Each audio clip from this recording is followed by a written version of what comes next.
Bonjour, qui n'a pas une anecdote croustillante ou deux à raconter à propos d'un de ses voisins? Ils sont en effet les témoins privilégiés de notre quotidien. Pour autant, sont-ils nos amis? Imonote a mené une enquête, voici les résultats.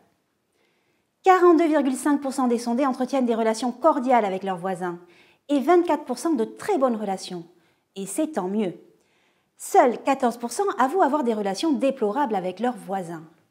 Heureusement, car parfois cela peut prendre des proportions dramatiques et virer à la paranoïa.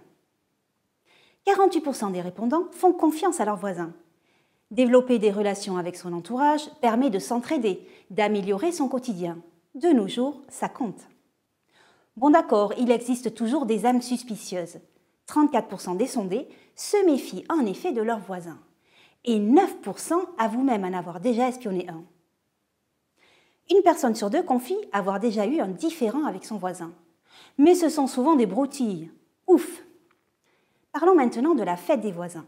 Près de 22% comptent se rendre à cette fête. C'est un événement très convivial qui a beaucoup de succès. Il a pour but de resserrer les liens entre les habitants d'un même quartier et de lier les générations entre elles.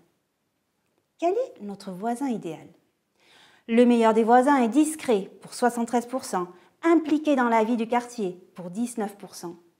Le voisin que tout le monde redoute est bruyant et mal élevé. Parlons maintenant du top 3 des voisins people. Sophie Marceau, elle est belle, séduisante, talentueuse. Mimi Mati, on l'aime pour son capital sympathie. Et on voudrait bien la croiser le matin dans le hall de notre immeuble pour être de bonne humeur. Adriana Carambeu, sublime, intelligente, généreuse. Et oui, les people font toujours rêver. À bientôt pour les résultats d'une nouvelle enquête.